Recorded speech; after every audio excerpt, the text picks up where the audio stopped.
국회법이 12문제 출제이기 때문에 어떻게든 국회법을 많이 맞춰 나가셔야 됩니다. 그리고 국회법에는 도시군 계획설에 대한 절차를 다루게 되는데 도시군 계획 사업 중에 도시개발 사업과 정비 사업에 대해서는 다른 법률에서 다루고 있습니다.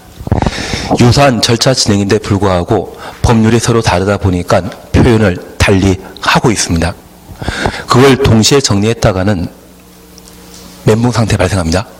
그래서 이 도시개발법과 정비법은 이번 1, 2월 과정에는 도시개발법을 좀 충분히 정리해 나갈 것이고 아마 3, 4월 넘어가게 되면 도정법에 대해 좀 진짜 시험에 나올 수 있는 것만 정리해 나갈 텐데 동시에 정리하려고 노력하지 마십시오. 세 개를 동시에 비교해버리게 된다고 하면 제도가 차이 나는 게 있는데 그 차이점이 어디에 특징인지를 모르기 때문에 점수가 안 올라갑니다. 그래서 이 개발법은 하긴 하지만 국회법상의 도시군 계획설 사업과 관련된 내용을 충분히 숙지하고 국회법의 점수가 한 8문제, 10문제 맞추게 되면 그때 개발법 정리하려고 해주셔야 됩니다. 아마 3, 4월 달에는 개발법을 아주 간략하게 하고 도정법을 좀 어느 정도 해나가게 되겠지만 동시에 정리하려고는 하지 마십시오. 진짜 부탁드립니다. 우리 예전에 성장개비 쌓아 올리다가 욕심 하나 내면서 하나 더 올리다 보면 그동안 노력했던 게 도로함이 타불이 되는 경우가 있지 않았습니까? 그런 거 해본 적이 없습니다. 그래서 개발법, 정비법은 그런 성격을 가지고 있기 때문에 좀 주의해 주셔야 됩니다. 그리고 매년 개발법과 정비법은 어렵게 나오는 문제는 진짜 어렵게 나옵니다. 그래서 진짜 열심히 공부한 분들도 그게 어디에 있는지 모르는 제도이기 때문에 다 못 맞추십니다. 그래서 진짜 기본적인 것들을 먼저 해놓으시고 천천히 역량 되셨을 때 확장시켜 나갈 파트라고 생각해 주십시오. 지금은 합격하는 게 목적입니다. 예, 도시개발법 함께 보십니다. 우선 용어 정의와 관련되어 도시개발 사업하는 장소를 1번 도시개발구역이라 하고 2번 도시개발 사업 찾으셨죠? 242페이지입니다.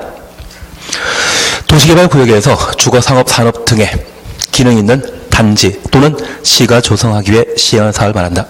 단지 또는 시가지 조성, 가로 해놓습니다.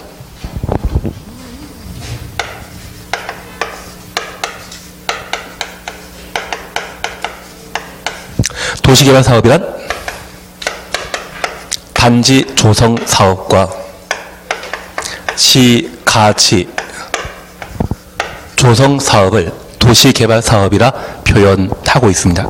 우리 다산 신도시 개발한다, 동탄 신도시 개발한다 그런 이야기 들어봤는데 법에서는 신도시란 말 대신 시가 조성 사업이 됩니다. 그리고 중문이나 부문 단지라는 곳 들어본 적 있는데 그곳은 관광단지이죠. 그 관광단지나 또는 시가 조성 사업하는 것을 법에서는 도시개발 사업이라 표현하게 됩니다. 그래서 이 도시개발 사업을 신도시개발 사업이다 그렇게 법률 시험지에 나온다고 하면 그것은 법률 표현이 아니기 때문에 틀립니다. 신시가지, 시가지 조성 사업과 단지 조성 사업을 도시개발 사업이라 표현하게 됩니다. 그러면 이 도시개발 사업은 도시군 관리 계획으로 결정했던 것 기억나십니까? 도시군 관리 계획으로 도시군 계획설 사업, 기반설의 설치 정비 계량과 도시개발 사업 계획, 정비 사업에 관한 계획을 도시군 관리 계획으로 결정할 수 있죠. 그래서 다산 신도시에 대한 개발 사업, 그리고 이번에 테크노밸리 만든다고 하는 개발 사업은 도시군 관리 계획으로 결정된 것입니다. 그래서 이 도시개발 사업도 시행 여부에 대해서는 도시군 관리 계획으로 결정하며 그 도시군 관리 계획과 동일한 성격을 가지는 것을 개발 계획이라 표현하고 저 개발 계획이 수립되면서 도시 개발 구역을 지정할 수 있습니다. 그런데 하나 이해하실 것이 있습니다. 저 도시개발 사업하는 장소를 도시개발구역이라 하는데 이 도시개발구역은 도시군 관리계획 입안권자가 결정하는 겁니까? 결정권자가 결정하는 겁니까? 결정권자가. 도시개발 사업 시행 여부는 도시군 관리계획으로 결정해서 도시개발 사업하는 곳을 뭐란다? 도시개발구역, 개발구역이라 합니다. 그래서 이 개발구역 지정한 자는 결정권자가, 그 결정권자를 이 법에서는 국토계획법이 아니기 때문에 다른 표현을 사용하게 됩니다. 지정권자가 도시개발구역을 지정할 수 있습니다. 그러면 여기 지정권자는 원칙적인 지정권자, 시도의사와 대도시장을 도시개발구역의 지정권자라 하고, 예외적인 지정권자, 국토교통부 장관을 도시개발구역의 지정권자라 하는데, 도시관리계획의 결정, 국토교통부 장관, 시도의사, 대도시장이 결정권자였죠.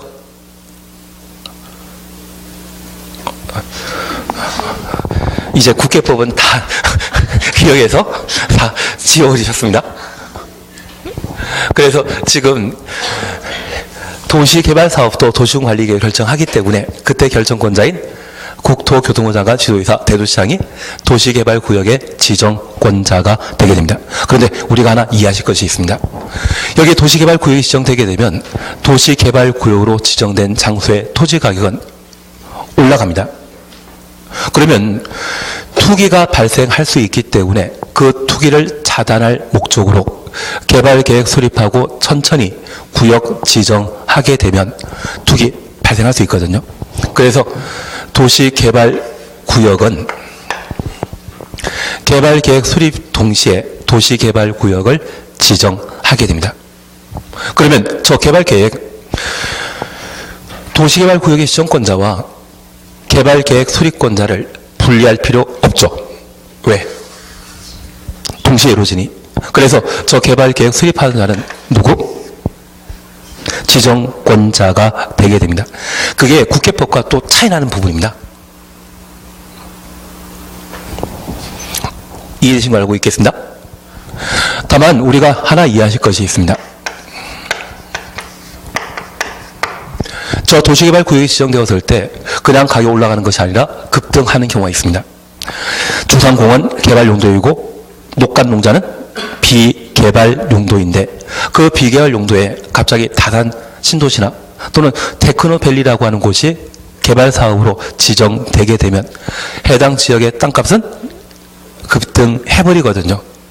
그래서 최근 이번 정권에서는 성남 금토동에 개발 제한구를 해제해서 판교 같은 신도시 만든다는 게 소문이 나가지고, 그 판교 지역에 금토동에 개발 제한구역의 토지 가격이 한 1년 전만 하더라도 20만 원에서 30만 원 하던 게 이번에 보니까 평당 80만 원에서 100만 원에 팔겠다고 매물 나와 있더라고요.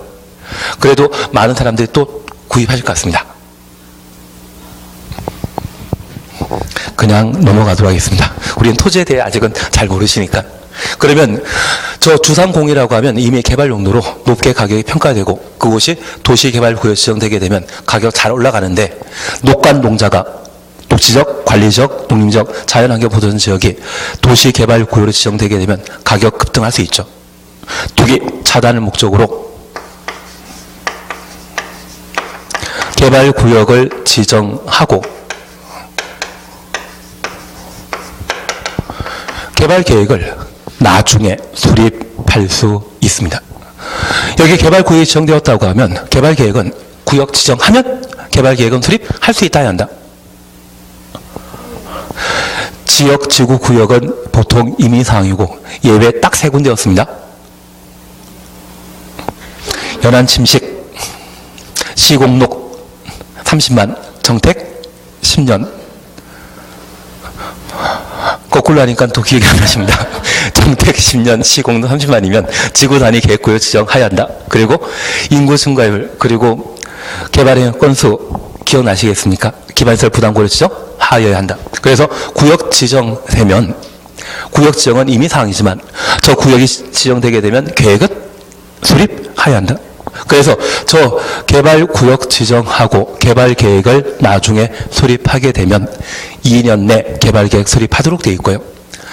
저 도시개발구역의 단위 면적이 330만 제곱미터 이상의 경우는 5년 이내 개발계획 수립하도록 되어 있는데 330만 제곱미터라고 하면 100만 평 정도 되는 것으로서 얘가 분당급입니다.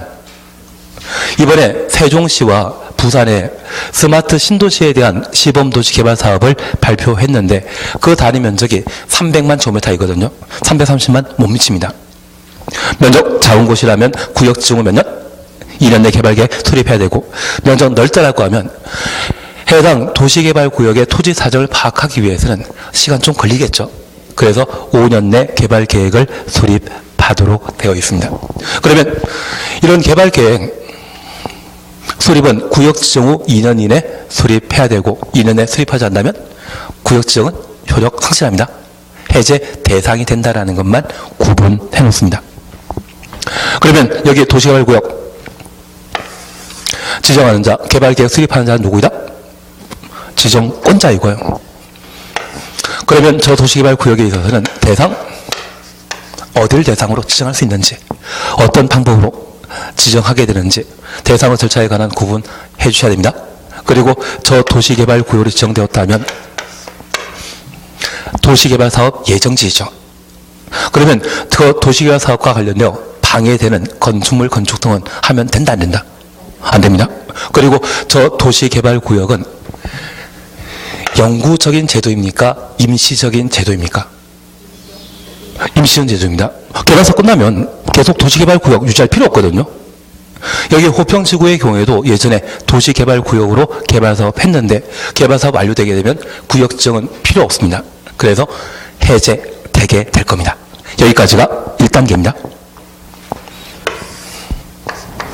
그리고 이 도시개발구역이 지정되게 되면 도시개발사업을 시행해야 되는데 그 도시개발사업 시행하는 자를 시행자라고요. 저 시행자는 실시계획을 작성하고 인가받아야 됩니다. 그런데 우리가 하나 이해하실 것이 있습니다. 여기 시행자 지정권자로부터 지정받아야 되고요. 실시계획 인가 지정권자에게 인가받아야 됩니다. 그러면 저 도시개발 사업 목적으로는 단지 조성 사업과 시가 조성 사업이 있었는데 관광 단지를 문화체육관광부 장관이 개발하고자 하면 원래 지정권자 누구이다? 국토교통장관, 시도지사, 대도시장인데 문화체육관광부 장관은 지정권자 아니죠. 그 문화체육관광부 장관이 관광단지를 만들고자 한다면 누구에게? 지정권자에게 뭐한테? 지정받아야 됩니다. 원래 도시군 개설 사업에 있어서 행정청은 지정 필요 없었거든요. 개발법은 국가랄지라도 비행정청이랄지라도 죄다 누구에게? 지정권자에게 지정받은 때만 사업 시행자가 될 수 있습니다. 그게 국계법의 도시군 개설 사업과 중대한 차이점입니다.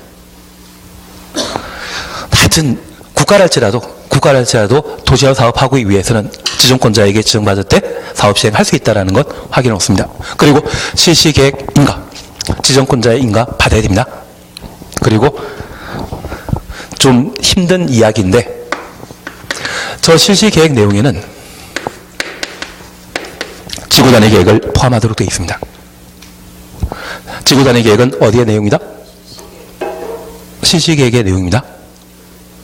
얘는 천천히 해놓습니다. 그러면 하나 이해하실 것은 도시개발구역 지정과 동시에 개발계획 수립해야 되는데 저 개발계획 내용에는 지구단위 계획과 실시계획은 개발계획의 내용이 될 수 있다 없다. 얘는 누가? 지정권자가 개발계획 수립하게 되거든요. 시행자가 작성하는 실시계획, 저 실시계획에 지구단위 계획을 시행자가 그 내용에 포함시킨다면 개발계획에는 지구단위 계획은 있다 없다? 없다라고 제발 해주셔야 됩니다. 제발 해주셔야 됩니다. 그리고 3단계 우리가 함께 봐주십니다. 여기 도시화 사업은 사업 시행 방식을 수용 방식과 환지 방식으로 사업을 시행하게 되는데, 저 수용 방식은 각종 개발 사업을 시행할 때 필요한 토지를 시행자가 사전 현금 보상해서 취득하는 방법입니다. 그리고 이 수용 방식으로 도시개발 사업 시행하게 되면 도시개발 구역 내 모든 토지가 시행자 소유이기 때문에 이견 제출할 사람이 없습니다. 신속하게 이루어집니다. 그래서 나중에 도시개발 사업의 사업 시행 방식이 수용 방식이라고 하면 어떻게든 투자하셔야 됩니다. 반면에 환지 방식이라고 하면 저 환지 방식은 도시개발 구역의 종전 토지 형태가 여러 필지 논밭 산으로 구성되었다면 이곳을 네모 반듯한 대시 그리고 기반시설 조성해서 개발 사업하는 방식으로 종전 토지 소유자의 땅이 평당 10만 원 가치의 100평짜리 토지 소유자 있다고 하면 평당 100만 원 가치의 땅 10평을 토지 소유자에게 개발 사업 완료해서 보상하는 방식을 환지 방식이라 표현하게 됩니다. 만약 수용 방식이 한 100 정도의 돈이 필요하다고 하면 환지 방식일 때는 20%에서 25%의 자금이 확보되면 환지 방식으로 사업을 할 수 있습니다. 왜? 토지 소유자에게 도시개발 사업 전부 완료되고 땅으로 보상하기 때문에 미리 보상할 필요 없거든요. 그래서 수용 방식으로 사업 시행하고자 할 때는 토지의 가격이 지가가 저렴하다면 수용 방식으로 사업할 수 있지만 토지 가격이 높게 형성되었다고 하면 일시 사전 현금 보상이 곤란하기 때문에 환지 방식으로 사업을 시행하게 됩니다. 취지 이해되시겠습니까? 그러면 이 환지는 도시개발 사업 이후 종전 토지 소유자에게 보상 차원에서 제공되는 땅을 환지라 표현합니다. 그러면 이 환지 방식은 사후 현물 보상 방식으로 시행하는 반면 수용 방식은 사전 현금 보상 방식으로 사업을 시행하게 됩니다. 그러면 이 환지 방식과 관련되어서는 시간이 참 많이 걸린다고 합니다. 나중 우리가 피자를 하나 시켜 먹으면 피자 8조각씩 나와 있는데 내 조각에는 소세지가 하나 있지만 옆에 친구 피자판에는 소세지가 2개 올라가게 되면 나 마음 상하시죠? 나는 이 정도는 뭐 사소하니까. 그런데 이 토지가 내가 환지 받는 땅과 이웃 주민이 받는 환지가 저쪽은 참 좋아 보이고 내게 형편없어 보인다고 하면 저 보상과 관련된 계획 수립 시에 나는 찬성한다, 반대한다? 반대합니다. 똑같이 나한테 보상해달라. 그래서 소송이 걸리는 경우가 많고 그 소송 때문에 공사가 지연되는 경우가 꽤 많거든요. 덕분에 이 환지 방식으로 한다면 최소 10년은 걸립니다. 제가 알고 있는 동네는 한 지금 25년 정도 하고 있는 중인 것도 있거든요. 그래서 이 환지 방식은 만만치가 않습니다. 그래서 저 환지 방식으로 사업한다고 하면 재원 조달이 좀 힘든 시행자가 주도하는 것으로서 언제 끝날지 모른다 그 생각하시고 투자에 대해 신중할 필요가 있으시고요. 수용 방식을 한다고 이야기 듣게 된다면 바로 투자하시는 것도 방법이십니다. 그러면 여기 수용 방식과 관련되어 우리가 공부해야 되는 게 총 5개인데 5번째가 최근 개정된 사항이고 아주 까다로운 파트가 있습니다. 걔는 나중에 제가 문제를 만들게 되면 그 문제로 정리해 나가시고 우리가 평상시에 공부하실 것은 딱 4가지입니다. 첫 번째, 수용 시기. 도시개발법상 수용방출 사업 시행하게 되면 수용, 사용 대상의 토지 그리고 토지 등의 각종 권리에 대한 세부 목록을 고시하게 되면 세목 고시한 때 토지를 강제 수용할 수 있습니다. 도시군 계획서 사업의 수용 시기는 실시계 고시한 때인데 개발법에서는 세목 고시한 때입니다. 그래서 나중에 천천히 차이를 구분해 나가시는 겁니다. 그리고 2번째입니다. 여기 수용 방식에 있어서는 사전 현금 보상하도록 되어 있는데 토지 소유자가 원하는 때 현금 대신 도시개발구역 내 조성되는 토지 건축물에 대한 권리를 취득할 수 있는 토지 상환 채권을 지정권자 승인받아 발행할 수 있습니다. 다만 토지 상환 채권은 현금 내지 맞는 것이죠. 현금 내지 맞는 겁니다. 원래 수용 방식이라고 하면 그 대전제가 현금 보상하는 것이 원칙이었는데 채권으로 받는다면 현물로 상환받는 채권으로 받는다고 하면 원칙에 위반되는 것이죠. 토지 소유자가 원하는 때만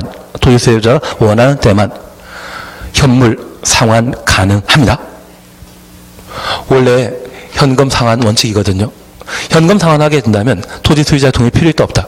이건 당연한 일이기 때문에 토지 소유자 동의 없이 할 수 있지만 현금이 아닌 현물 보상하고자 한다면 토지 소유자가 원하는 때만 발행할 수 있다는 것 구분해 주셔야 됩니다. 그리고 세 번째 우리가 보실 것이 선수금 제도입니다. 소유 방식은 막대한 자금 조달이 필요하기 때문에 지정권자에게 승인 받게 되면 미래에 만들어질 땅을 미리 돈 받고 팔 수 있습니다. 그게 선수금 제도입니다. 그리고 네 번째 우리가 보실 것이 원형지 공급입니다. 저 원형지 공급은 도시개발구역 내 토지로 분류된 땅을 개발하지 않고 그 상태 그대로 다른 자에게 매각하는 것을 원형지 공급이라 하는데 하나 이해하실 것이 있습니다. 도시개발구역 내 토지를 강제 수용하게 되면 시가가 한 100이라고 하면 제 생각에는 30에서 한 40 정도의 토지를 강제 수용하게 될 겁니다. 그리고 얘가 분양하게 된다고 하면 애초 취득했던 원가가 아닌 아마 100 가까이에 분양하게 되거든요. 저 원형지 공급은 40에 공급하는 것이 아니라 얼마에? 100에 공급하는데 개발하지 않고 그 상태 그대로 공급하게 된다고 하면 이건 땅 장사하는 것이죠. 땅을 싸게 구입했다가 비싸게 팔아 넘기는 것이거든요. 그러면 이 도시개발구역 안에 관광단지를 만들게 된다면 그 관광단지에 평지가 좋겠습니까? 산과 하천이 있는 게 좋겠습니까? 산 다 메꿔버리고 깎아버리고 하천 다 메꿔버리게 되면 관광지로서 볼거리 없지 않습니까? 그러면 그 관광단 조성할 때 저 원형지로 공급하는 경우가 발생하게 되고 저 원형지 공급했다고 하면 싸게 구입했다가 비싸게 파는 형태이거든요. 이거 함부로 해서는 안 되겠죠. 그리고 조성토지 공급에 관한 문제인데 조성토지 공급은 워낙 복잡하기 때문에 안 하는 게 마음 편합니다.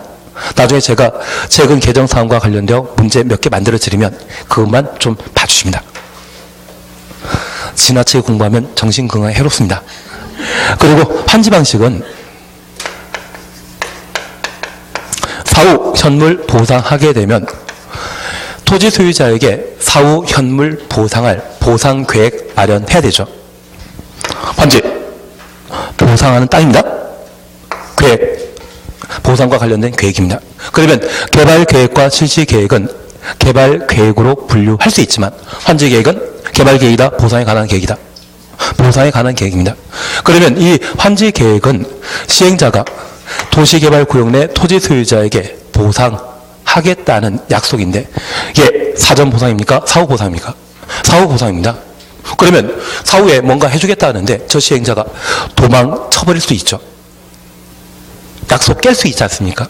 그래서 이 환지 계획과 관련된 보상 계획은 당사자 사이에 체결하게 된다면 깨질 염려가 있기 때문에 행정청이 환지 계획을 인가하도록 돼 있는데 저 토지 소유자 가장 가까이 있는 행정청은 누구이다? 지정권자이다. 시군 구청장이다.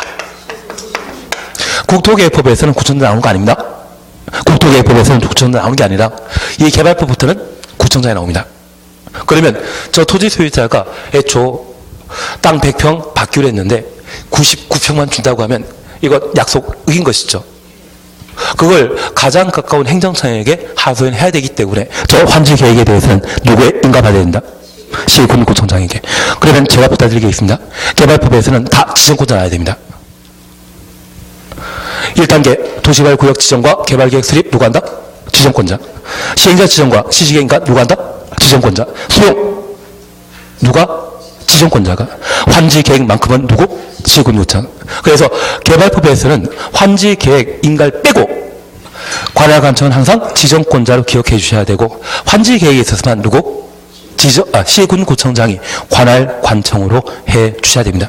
그러면 저 도시개발구역 내 토지 소유자에게 개발사업 완료되게 되면 뭐 지번 1번지, 지번 2번지 주겠다고 각각 토지 소유자에게 약속했다고 하면 그 약속에 관한 계획을 환지 계획이라고 하고, 환지 계획은 시행자 소유자 사이의 사후 효물 보상에 대한 약속이거든요.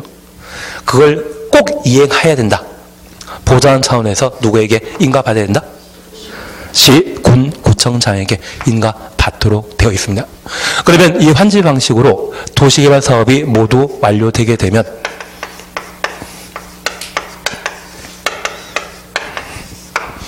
공사 완료되었을 때 준공검사에 관한 절차를 거치고 공사 완료 공고하게 되면 저 공사 완료 공고 이후 환지 처분이라는 것을 하며, 환지 처분하는 날까지가 도시개발사업 시행 기간입니다.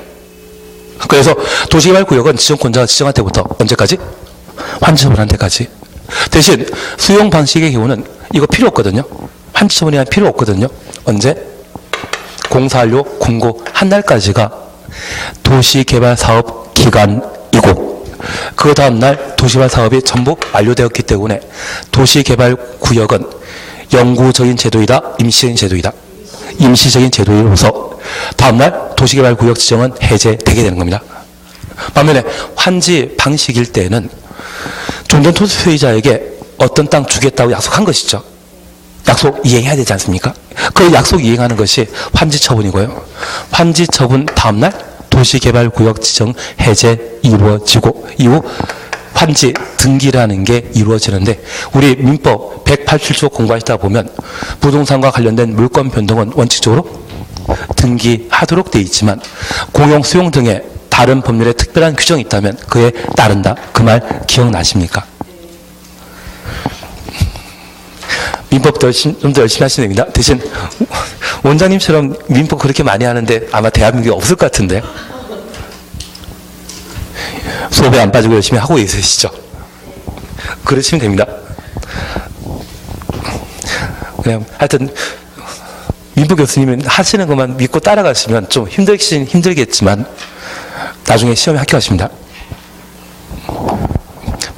편한 것보다는 좀 힘들더라도 합격이 보장된 게 더 나으시거든요. 그냥 하던 것 하도록 하겠습니다. 그래서 우리 약속해 주실 것이 환지 처분 다음 날이라고 하면 소유권 이전 등기와 관계없이 물권 변동할 수 있습니다. 그래서 나중에 내가 건설업체와, 사실 근데 건설업체 시행한다는 사람들이 있으면 만나지 마십시오. 그게 대표나 뭐 대리인이라 불리는 사람들, 사장이나 지배인이라는 사람들이 있거든요. 그 사람들하고 정식 계약해가지고 부동산 중개 뭐 매물 소개하는 건 괜찮으신데, 엉뚱한 사람이 나오게 된다고 하면, 뭐 지배인 등이 아니라고 대리권 없는 사람 나온다고 하면 내가 아무리 뭐 사전 작업한다고 밥 사주고 뭐 하시더라도 나중에 계약 내가 중개 못하는 경우가 있거든요.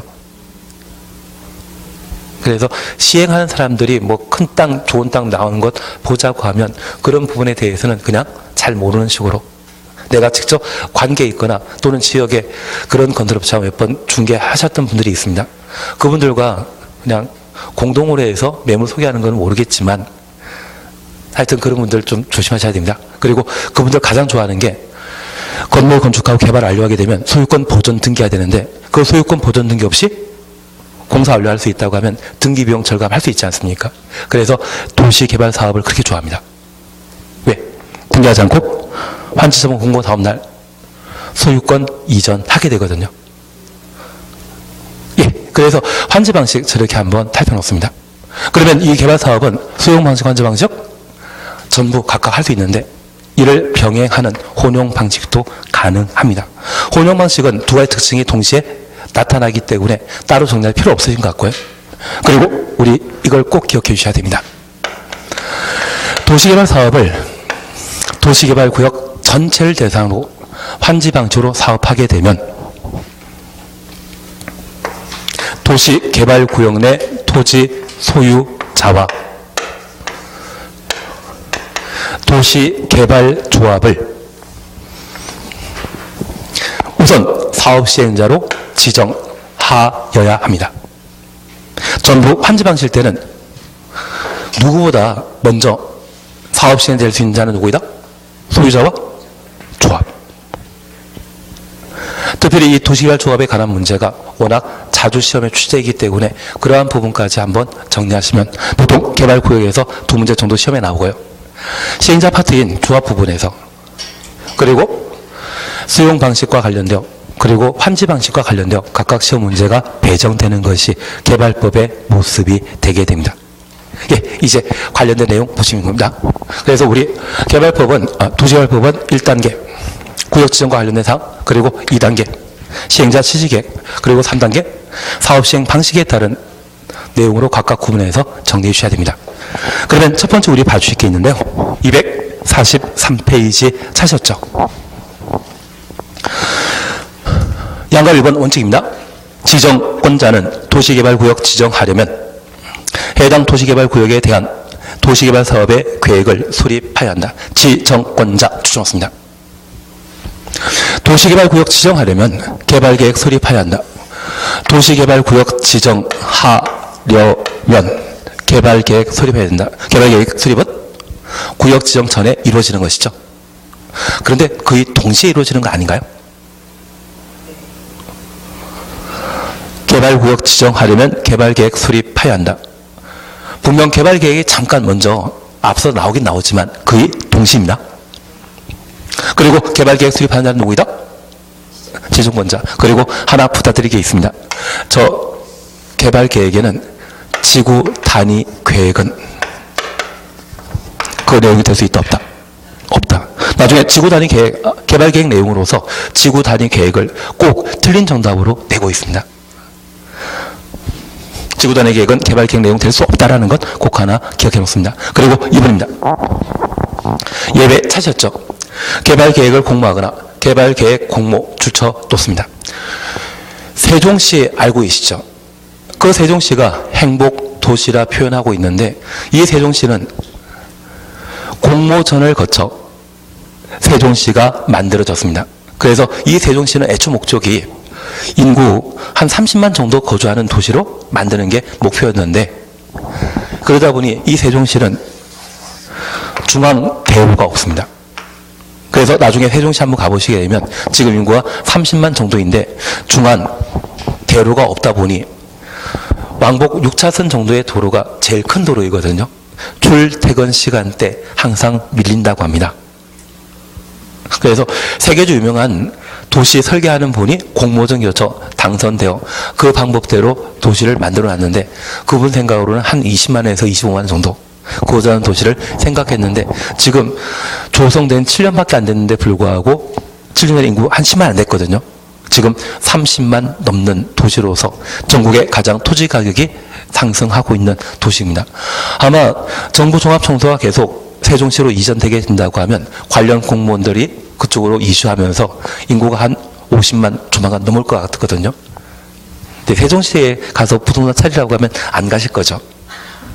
예, 안 가실 것 같습니다. 대신 나중에 이동식 중개업소로 해서 떴다방 하나 만들 때는 같이 단체로 한번 그런 쪽도 생각 안 하십니까? 나는 좀 적극적으로 남들 안 하는 방법으로 부동산 중개업 하면 성공하지 않겠습니까? 그래서 나중에 택지, 네, 알겠습니다. 일단 따는 걸로.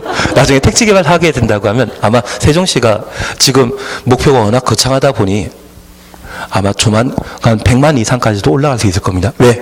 우리 주변에 광역시가 되고자 한다면 최소 100만 이상이 되었을 때 광역시 승격할 수 있거든요. 그래서 세종특별자치라고 하면 광역지방자치단체에 해당되기 때문에 계속 개발 사업이 예정되어 있습니다. 지금 당장은 50만을 목표로 하고 있지만 아마 지금 토지 가격이 올라가는 걸 보게 되면 100만 될 때까지는 계속 가격이 상승하지 않을까 그 생각하고 있습니다. 제가 예전에 대전에 수업했을 때 세종시에 갈까 말까 그런 이야기 많이 하셨거든요. 가는 게 좋다고 그랬는데 지금 안 가신 분들은 좀 억울해 하시는 경우가 있더라고요. 예, 그거보다 우리 주변에 다산 신도시나 아마 화도나 수동면 쪽에 뭔가 택지 개발하는 게 눈앞에 당면, 직면되는 일이기 때문에 올해 잘 좀 준비하셔가지고 거기에서 한 건 하셔야 됩니다. 여기 사정만큼은 우리가 잘 알고 있지 않으십니까? 예. 그러면 우리 개발계획 공모하는 것 이런 경우 나면 구역 지정 먼저 해야만 도시개발 설계할 수 있겠죠. 구역 지정 후 개발계획 수립하는 겁니다. 그리고 대통령이 대통령이 정하는 지역에 도시개발구역 지정할 때는 구역 지정 후 개발계획 수립할 수 있다. 원래 개발계획 수립과 동시에 개발구역 지정해야 되지만 구역부터 지정하고 개발계획 수립할 수 있죠. 박스입니다. 자연녹지지역, 생산녹지지역, 도시지역 외 지역, 그리고 4번 국토교통부 장관이 국가균형 발전을 위하여 국가균형 발전 추진했습니다. 관계 중앙행정기관장과 협의하여 도시개발구역을 지정하는 지역, 가로속에 자연환경보전지역은 제외한다. 자연환경보전지역 제외 출처 놓습니다. 그리고 5번입니다. 해당 도시개발구역에 포함되는 주거지역, 상업지역, 공업지역, 주거지역, 상업지역, 공업지역 가로 해놓습니다. 전체 도시개발구역 지정 면적의 100분의 30 이하인 지역 확인되시겠습니까? 그러면 우리 요것 하나 잠깐 살펴놓습니다. 여기 구역 지정 후 개발계획 수립하는 곳은 도시개발구역의 토지 가격이 어떻게 되는 곳? 급등하는 곳. 그러면 이 개발구역은 주거지역과 상업지역, 공업지역을 도시개발구역으로 지정할 수 있는데 이곳은 원래 가격 높은 곳이죠. 급등하는 곳 아닙니다. 그러면 남아있는 곳이 녹지지역, 관리지역, 농림지역, 자연환경보전지역인데 여기 주거지역, 상업지역, 공업지역, 녹지지역은 죄다 도시지역이죠. 저 도시지역의 녹지지역 중에 보전 녹지지역은 도시개발구역으로 지정할 수 없습니다. 저 보전 녹지지역은 우리 남양시 기준으로 한다면 천마산, 서울 기준으로 한다면 남산 주변 일대인데 저 보전 녹지지역 말고 이미 도시지역에는 주상공 개발을 할 땅 많죠. 그리고 생산 녹지지역은 농업적 생산을 도모하기 위해 개발을 유보하고 있는 곳, 그리고 자연 녹지지역은 장래 도시경제 공급이 필요한 곳으로서 제한적 개발 사업 할 수 있는 곳을 말합니다. 그래서 이 보전 녹지지역의 경우에는 이미 생산 녹지지역이나 자연 녹지지역, 주상공이 도시지역으로서 도시개발구역으로 지정할 수 있다고 하면 얘는 도시민의 휴식 공간이거든요. 남산 같은 곳이라면 도시민의 휴식 공간인데 아무리 서울에 집값 비싸다고 하더라도 그 남산 없애버리면서 아파트 단지 만들겠습니까? 왜 나머지 용도 지역에 충분히 개발 가능하기 때문에 저 보존록 지역은 도시개발법상 도시개발구역을 지정할 수 없습니다. 반면 생산녹지 지역은 농업적 생산을 도모하기 위해 개발을 유보한 곳이지만 지금 우리 농업 정책은 농지 많이 확보하는 것입니까? 농지 줄여나가는 것입니까? 줄여나가는 것이죠. 그래서 도시화 사업 필요하다고 하면 생산녹지 지역과 자연녹지 지역은 활용할 수 있습니다. 그리고 관농자 도시개발구역으로 지정할 수 있죠. 특히 자연환경 보전지역이라고 하면 관광단지를 조성하기 위해 도시개발구역으로 지정할 수 있을 겁니다. 다만 저 자연환경 보전지역 국가 균형 발전을 위한 경우에는 자연환경 보전지역 포함한다, 제외시킨다? 제외시킵니다. 그러면 이 국가 균형 발전은 우리 혁신도시란 말 들어본 적 있죠? 수도권에 인구가 밀집한 이유는 일자리가 많기 때문입니다. 그래서 정부 투자 기관을 지방으로 이전시키고자 하는데 최근 한전 부지 현대 기아자동차에 매각되었는데 한전 지방에 이전된다는 이야기 들어본 적 있으시죠? 주택공사 지방에 내려가 있습니다. 정부 투자 기관 다 지방으로 내려가는 상황이거든요. 그러면 이 국가 균형 발전은 지방 도시 중에 주거적, 상업적, 공업지역으로 이미 개발되어 있는 곳에 일자리가 없기 때문에 인구가 감소해서 이곳에 일자리 만들 수 있도록 정부 투자 기관을 이전시키기 위한 사업이 혁신도시 개발 사업으로 얘가 국가균형 발전이거든요. 그러면 지방의 도시적인 주상공에 이런 혁신도시 만들면 되지 억지로 자연환경 보전지역 훼손하면서 국가균형 발전을 도모하기 위해 혁신도시 만들 필요 있다 없다? 없습니다. 그래서 국가균형 발전을 도모하기 위한 도시화 사업이라면 어디는 자연환경 보전 지역을 제외한 나머지 용도 지역에 도시개발구역 지정이 가능한 것입니다. 취지 이해하시겠습니까? 약속해 주실 것이 있습니다. 보전 녹지지역은 도시개발구 지정할 수 있다 없다? 없습니다. 국가균형 발전과 관련되어 자연환경 보전 지역 대상 못 된다라는 것. 그리고 마지막으로 전체 도시개발구역 중에 주거지역, 상업지역, 공업지역의 단위 면적이 30% 안 된다고 하면 이곳은 토지가격이 급등할 수 있다. 천천히 올라간다. 아니, 주상공이 30%라면 나머지 녹간농자가 70%라는 이야기거든요. 이곳에서는 급등하지 않겠습니까? 동의하기가 참 힘드십니다. 그래서 박스 속에 오분 보시게 되면 도시개발구역에 포함되는 주상공이 전체 도시개발구역의 얼마? 30% 이하라고 하면 도시개발구역의 토지가격이 급등할 수 있기 때문에 구역 지정 후 개발계획 나중에 수립할 수 있는 겁니다. 되신 겁니다.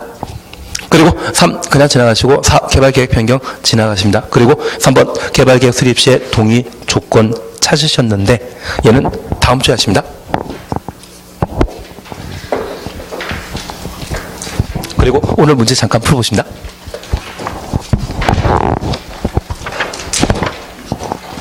이제 도시개발법은 지금 국회법의 도시군 계획설 사업 절차가 완벽하게 자리 잡지 못했다고 하면 하시면 안 됩니다. 왜냐하면 시행자도 좀 다르고요. 그리고 토지 수용식이 다르고 뭐 다른 게 꽤 많습니다. 그래서 좀 조심해 줘야 될 그런 부분이 아닌가 싶습니다. 그래도 우리는 워낙 실력이 좋기 때문에 금방 88페이지 잠깐 보십니다. 개발행위 사셨죠? 1번입니다. 개발행위하고자 하는 경우 원칙적으로 허가 받지 않아도 되는 경우 1번 도시군 계획사업에 의한 개발행위. 우리 약속했습니다. 지금 88페이지 문제집 보셨죠? 개발행위 하시면 되죠. 1번 개발행위 하고자 하는 게 원칙적으로 허가받지 않아도 되는 경우 찾도록 되어 있는데 답은 1번입니다. 도시군 계획사업에 의한 개발행위라면 도시군 관리계획으로 이미 결정된 사업이기 때문에 특광시군에게 추가로 허가받을 필요 없습니다. 답을 1번으로. 하나 질문이 있습니다. 과거 기출문제 나왔는데요. 도시개발 사업에 따른 일정한 규모 초과하는 규모 이상의 건축물 건축은 특광시군에게 허가 받아야 된다? 드립니다. 여기 일정한 규모 초과라고 하는 것은 우리 속이려고 만든 말이고요. 도시개발 사업이라면 무엇입니까? 도시군 계획 사업이죠. 도시군 계획 사업에 의한 개발행위라면 죄다 허가받을 필요 없습니다. 나중에 제가 문제를 꼭 그렇게 만들도록 하겠습니다. 그래서 1. 도시군 계획 사업에 의한 개발행위는 허가대상 아니라는 것 확인 없습니다. 그리고 2번 그냥 보십니다. 국회법상 개발행위 허가 기준에 해당되는 것은 모두 몇 개인가? 1. 용도 지역별 특성 고려하여 개발행위 규모에 적합할 것. 미만이란 말 기억나십니까? 소규모이죠. 도시군 관리 계획 내용에 어긋나지 아니할 것. 도시군 계획 사업 시행에 지장 없을 것. 2번, 3번 묶어놓으니 도시군 관리 계획. 그리고 성장 관리 방안이라는 말도 기억나시겠습니까? 성장 관리 방안. 그리고 4번입니다. 주변 지역의 토지 이용 설태 등의 주변 환경이나 경관에 조화 이룰 것. 그리고 5번째, 해당 개발행위에 따른 기반사를 설치. 그래서 기환경입니다. 5개 모두 개발행위 허가 기준이 되는 것이죠. 그리고 우리 약속하셨습니다. 기환경에 어긋나면 조건부 허가 가능하고 민간의 경우는 이행보증금 예치 대상이죠. 그래서 답을 5번을 하시면 됩니다. 그리고 3번입니다. 개발행위 허가의 이행 담보를 위해 이행보증금의 예치를 명할 수 있는 사유 아닌 것 찾도록 되어 있는데 5번 봐주십시오. 국가 주놓습니다. 시행하는 개발행위로서 해당의 개발행위로 인하여 도로, 수도, 공급설비, 하수 등의 기반설 설치가 필요한 경우 국가가 개발행위하는 경우에는 이행보증금 예치 대상이다? 아니다? 그래서 여기 이행보증금에 관한 문제 나오게 되면 항상 개발행위 주체를 꼭 구분해 놓으셔야 됩니다. 아무리 앞에 이상한 이야기 나온다 할지라도 본질은 공공은 이행 보증 예치하는 거 아닙니다. 오직 누구만? 민간만. 답 5번 왜 되는지 이해되시겠습니까? 그리고 4번입니다. 개발행 허가에 관한 설명을 틀린 것 찾도록 되어 있습니다. 1번입니다. 도시군 계획사업에 의하는 경우라도 일정 규모 이상의 건축물을 건축하는데 개발행위 허가 받아야 된다. 1번 맞다 틀리다. 도시군 계획사업이라는 말 나오게 되면 허가 받을 필요 없지 않습니까? 그래서 뒤에 일정 규모 이상 건축물 건축, 얘는 우리 속이려고 마련한 부분이고 여기에 넘어가시면 안 됩니다. 앞에 도시군 계획사업 이야기 나오게 되면 허가 없이 그냥 할 수 있다는 것 기억해 놓습니다. 2번 재해복구 재난수습을 위한 응급조치 개발행 허가받지 않고 일을 할 수 있다. 이를 인해 사후신고 대상이죠. 3번입니다. 대통령령이 정하는 경작 위하여 절토, 승토 등의 방법으로 토지의 형질 변경하는 경우 개발행위 허가 받지 아니한다. 경작 목적의 토지의 형질 변경은 허가 대상이다 아니다. 그리고 4번입니다. 개발행 허가권자는 대통령이 정하는 바에 따라 당의 개발행위에 따른 기반설의 설치 조건으로 개발행위 허가할 수 있다. 조건부 허가. 기환경에 관한 문제에 대해서는 조건부 허가가 가능하다는 기억나셔야 됩니다. 그리고 5번입니다. 개발행위 허가권자는 개발행위 허가 받지 아니하고 개발행위 하거나 허가 내용과 다르게 개발행위 하는 자에 대해 그 토지의 원상 회복 명할 수 있다. 허가 없이 개발행위 했다고 하면 원상 회복 대상입니다. 그리고 5번입니다. 개발도 관리 구역에 관한 설명으로 틀린 걸 찾도록 되어 있습니다. 잠깐 요것 하나씩 보십니다. 우리 개발 행위와 관련되어서는 절차 등의 정의 하나 보시는 게 일이었고요. 두 번째, 허가 대상 구분입니다. 항상 기억하실 것은 저 개발 행위 허가는 기환경을 충분히 고려하여 남개발 현상을 방지하고자 도입한 제도로서 특광시군, 남양시를 책임지는 자 누구입니까? 남양시장이지 않습니까? 그 남양시장이 남개발 기환경에 적합하지 않다면 허가 안 해주는 것이고요. 적합하다고 하면 허가 내주는 것이죠. 특광시군이 관할 관청이라는 것 기억해 주시고, 오직 기억하실 것은 개발행 허가 제한에 있어서는 모든 행정청이 관할 관청이라는 것 구분해 놓는 겁니다. 그리고 허가 대상과 허가 없이 할 수 있는 것을 구분하면서 도시군 계획 사업에 따른 개발 행위라면 허가 없이 그냥 할 수 있고, 그리고 경작 목적의 토지 형질 변경 허가 없이 할 수 있습니다. 녹간농에 농림업용 비닐하우스 설치라고 하면 허가 없이 할 수 있는데, 육상, 어류, 양식 목적이라면 허가 대상이라는 것 기억해 주셔야 됩니다. 그리고 재해복구 재난수습을 위한 응급조치라고 하면 사후신고 대상이라는 것 기억해 주셔야 됩니다. 그리고 토지 분할이건 또는 토지 형질 변경이건 국가가 직접 하는 것이 있다고 하면 본인이 본인에게 허가받는 것은 필요 없기 때문에 허가 없이 그냥 할 수 있다는 것 잡아내셔야 됩니다. 그러시면 상관없습니다. 그리고 항상 제가 이야기 드린 것은 분할과 관련되어서는 너비 이하, 면적 미만, 너비와 면적 미만이었을 때 허가 대상이라는 것 잡아내셔야 됩니다. 그러면 이런 허가 대상, 허가 없이 할 수 있는 상, 허가 대상인 경우만 절차 적용하는 것이죠. 처리가 15일이라는 거 기억하시고, 허가 기준과 관련되어 세 가지입니다. 기환경에 있어서만 조건부호가 가능하고, 조건부호가 대상이 민간이라면 이행보증금 예치 대상이라는 것 기억하시고, 세부 기준과 관련되어 우리 시가용도와 유보용도, 보존도 각각 구분하셨는데, 유보용도인 자개생인 경우에만 도시계획위원회 심의 거쳐 개발행 허가 기준을 강화하거나 완화시킬 수 있다. 보존용도의 경우는 강화 대상이다. 기억나셔야 됩니다. 나중에 동영상 보시면 천천히 정리하시면 되죠. 성장관리 방안에 관한 것과 개발행 허가 제한, 그리고 기반시설 연동제에 관한 세 가지 각각 정리하시는 게 일이었습니다. 그리고 성장관리 방안과 관련되어서는 수리권자, 특광시군이라는 것 기억나시고, 대상, 유보용도와 보존용도, 내용, 기반시설과 건설의 건축제한, 건폐율 용적률, 높이 제한은 이미 상이었습니다. 건축 신청은 아예 없었죠. 그리고 개발행 허가 제한과 관련되어서는 모든 행정청이 제한 기간은 3년, 1회 2년 범위 내 기간 연장할 수 있는데, 청산리, 녹개수야 2년으로, 왜 2년입니까? 3년인데 3년인데 연장 못한다. 예. 그리고 우리가 환경이나 경관 훼손할 우려 있다고 하면 각종 계획 수립 중이라고 하면 그 계획 수립 중일 때만 1회 2년 범위 내 연장할 수 있고, 계획 수립 중인 경우 연장 시에는 도시계획위원회 심의 절차 필요 없었습니다.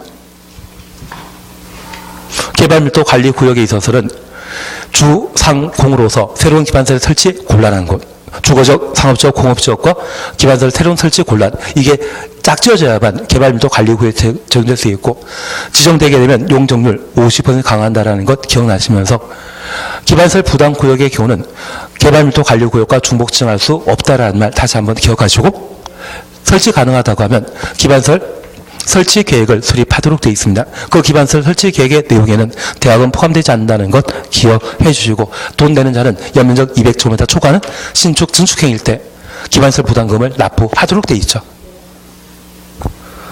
저는 했습니다. 그래서 책에 잡아놓으시고 이미 좀 이해되시게 되면 저 책에들 한번 정리해 나가시면 되실 겁니다. 그리고 저 책에 나중에 제가 어떻게든 만들어 드리게 될 겁니다.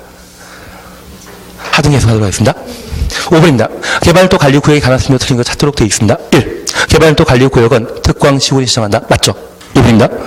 개발밀도 관리구역은 주거, 상업, 공업지역에서 주상공 가로놓습니다. 개발 행위로 인해 기반시설의 처리 등이 부족할 것으로 예상되는 지역, 부족할 것으로 예상되는 지역만 가지고는 지정 대상 아닙니다. 기반시설 설치 곤란한 지역, 기반시설 설치 곤란한 지역 가로 해놓으셔야 됩니다. 이 두 가지가 짝지어졌을 때 개발밀도 관리구역을 지정할 수 있는 겁니다. 그리고 3번입니다. 개발밀도 관리구역에서는 건폐율 용적률 완화에 적용한다. 완화가 아니라 강화이죠. 그리고 50%란 말이 보이게 되면 앞에는 용적률만 나와야 됩니다. 답 3번으로. 6번입니다. 기반시설 부담구역 지정 대상이 될 수 없는 지역 찾도록 되어 있습니다. 3번 보십니다. 주거지역에서 농림지역으로 변경되는 지역. 우리는 법령이 개정되거나 용도지역이 변경됨으로써 행위자니 완화되는 때만 기반시설 부담구역으로 지정하여야 한다. 인구 증가율, 개발행 허가 건수 20% 이상이라면 지정하여야 한다. 그 말 기억나시겠습니까? 그런데 지금 3번의 주거지역에서 농림지역으로 변경되게 되면 행위자니 강화되기 때문에 대상 아닙니다. 그리고 4번 보십니다. 전전연도 추천했습니다. 개발행 허가 건수가 100건이었으나 전년도 추천했습니다. 개발행 허가 건수가 130건으로 증가한 지역이라면 전체 증가율이 30%로서 20% 이상 지역이죠. 기반시설 부담구역으로 지정하여야 한다. 그리고 5번입니다. 전년도 인구 증가율이 5% 이시에 속해 있는 지역으로서 남양시가 인구 증가율이 5%인데 호평지구의 인구 증가율이 30% 이상이라면 그 차이가 25%이기 때문에 기반시설 부담구역으로 지정하여야 한다. 4번, 5번 이해되시겠습니까? 7번입니다. 기반시설 부담구역의 기반시설 시비용 부과 등에 관한 설명 틀린 것 찾도록 되어 있습니다. 얘는 좀 어려운 이야기입니다. 1번입니다. 기반시설 부담구역에서 기반시설 설치 비용의 부과 대상인 건축행위는 연 200제곱미터 초과는 건축물의 신축, 증축행위로 한다. 200 초과 확인되셨습니다. 신축, 증축만. 2번입니다. 기존 건축을 철거하고 신축하는 경우 기존 건축물의 건축 연면적 초과는 건축행위만 부과 대상으로 한다. 맞습니다. 3번 타인 소유 토지를 임차하여 건축행위하는 경우 그 행위자인 임차인이 납부 의무자이다. 그러면 실제 200제곱미터 초과는 신축, 증축 행위한 자가 부담금 납부해야 되죠. 땅 빌려준 사람이 돈 내는 것입니까? 임차한 사람이 돈 내는 것입니까? 임차한 사람이 건물 건축하겠죠. 임차인 사람이 내야 될 겁니다. 그리고 5번입니다. 납부 의무자는 사용승인증까지 이를 내야 된다. 그리고 4번 부가권자 납부 의무자가 국가 지방자치단체로서 건축허가 받은 날부터 1개월 이내 기반시설 설치 비용을 부과해야 한다. 2개월입니다. 예, 이건 천천히 하시면 됩니다. 7번은 좀 무리 있는 질문이고 지금 수준 무리이고 8번입니다. 기반시설 부담구역에 관한 설명 틀린 거 찾도록 되어 있습니다. 1번 기반시설 부담구역은 개발밀도 관리구역과 중첩하여 지정될 수 있다. 중복 지정할 수 있다 없다? 없다. 답을 1번으로. 그리고 2번입니다. 대학은 기반시설 부담구역 설치가 필요한 기반시설에 해당하지 아니한다. 3번 기반시설 설치 비용은 현금, 카드 납부를 원칙으로 하되 토지로 하는 납부 인정할 수 있다. 물납 가능합니다. 그리고 4번 특광 시구는 기반설 설치 계획 수립할 때 기반설의 설치 우선 순위 및 당별 설치 계획 포함하여 수립할 수 있고, 그리고 5번 개발 행업 건수가 20% 이상 증가한 지역, 앞서 보셨던 이야기입니다. 그래서 답을 1번으로. 그리고 개발법은 다음 주에 하시면 됩니다. 오늘 수고 많으셨습니다.